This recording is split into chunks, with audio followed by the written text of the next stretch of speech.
Senator Markey, you're recognized for questions. Thank you, Mr. Chairman, and thank you so much for having this incredibly important hearing.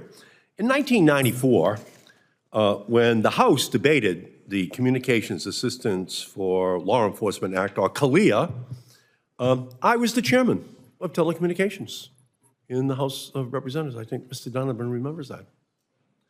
And I took to the House floor to discuss the importance of safeguarding the constitutional and privacy rights of the public in that debate on the House floor. I also pushed on the House floor for clear, comprehensive cybersecurity standards, recognizing that a backdoor into our telecom networks would create an enticing target for hackers domestically and internationally. 30 years later, those privacy risks have become abundantly clear with the Salt Typhoon hack, in which Chinese hackers reportedly exploited that back door to spy on Americans' phone calls. This hack appears to be the most disastrous and impactful telecommunications hack in our nation's history. As our witnesses and my colleagues have said today, we urgently need to enhance our cybersecurity defenses to ensure a hack of this nature never happens again. Mr. Lewis, you talk in your written testimony about how the FCC should use Section 105 of CALEA to secure our telecommunications systems. Can you elaborate on what the Commission should do under this authority? Thank you, Senator. And as you well know from chairing the committee that drafted CALEA, it had cybersecurity provisions in it, and perhaps they haven't been lived up to as much as we would like. Yes, and I would have been the one putting those provisions in that bill at that time. So they have not been used. Is that what you're saying? They're being used incompletely, partially. We could do a better job. That's a good starting point. FCC and other parts of the new administration will need to figure out what to do next on supply chain, on federal acquisitions regulations. But CALEA is a good place to start for the FCC. Yeah, and why do you think they never acted, the FCC, over the years? Well, some of it is there's a presumption that the companies are doing the right thing, and in many cases they were. What we have is a very dynamic, well-resourced opponent. And the opponent is? China. Right. But we also have a well-resourced telecommunications industry. Not in comparison, unfortunately, Senator. The Chinese are willing to spend money that the telcos could only dream of to get into their system. So it's a dynamic battle, and what might have worked 5 years ago doesn't work now.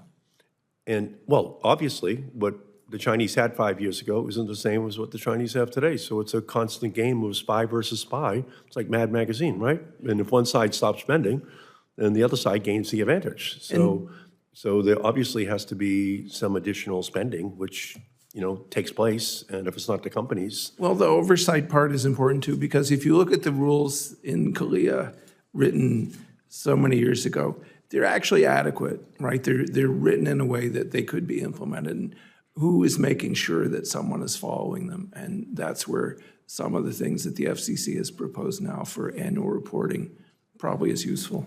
No, I appreciate that.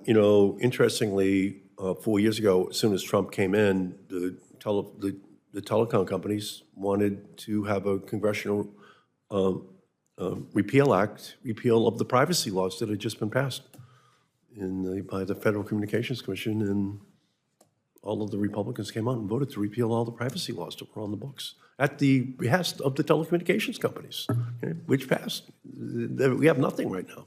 So I think it's more complex, to be honest with you. I think the telecom companies could have done a lot more, but they don't want to do anything on children's privacy or or even these security upgrades. Okay, you just have to spend the money. You're in that business. You just have to accept that that's part of network reliability. So I think the hack does deserve attention, immediate action, and I'm glad the Commission has begun the process to require telecom providers to secure their networks and urge the agency to use the full scope of its authority to protect our communications system. It's not just a vulnerability that comes from the Chinese, but it can come from any other place in the world as well. And ultimately, the private sector just has to have a responsibility to upgrade, to protect as the cost of doing business. It's just the way it is. And the same thing is true, by the way, for network climate resilience. You know, we desperately need to improve the resilience against climate of our telecommunication system. So just, if you could, yes or no to each of our witnesses. Do you agree that we must invest additional resources to protect our communications networks against climate change and natural disasters? Yes or no? Sort of a no-brainer, but I'll say yes. Okay, good. Mr. Sherman? Yes. Yes.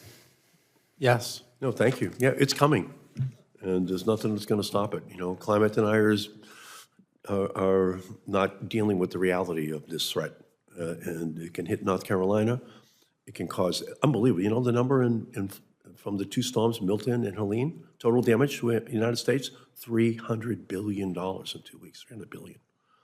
And that's just a preview of coming atrocities, and it can wipe out telecommunication systems. It can wipe out, you know, anything in its path, and it's just kind of these are baby storms compared to what's going to happen in 5 or 10 more years if we don't deal with climate change.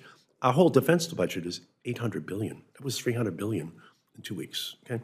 And anything and everything in its path just got completely and totally wiped out. So, Mr. Chairman, I can't tell you how grateful I am for this hearing. And you're saying, Dr. Lewis, they're going to use that inherent authority that we built into the 94 law to finally, you know, so I'm very grateful for that. And did you want to add something, Mr. Donovan?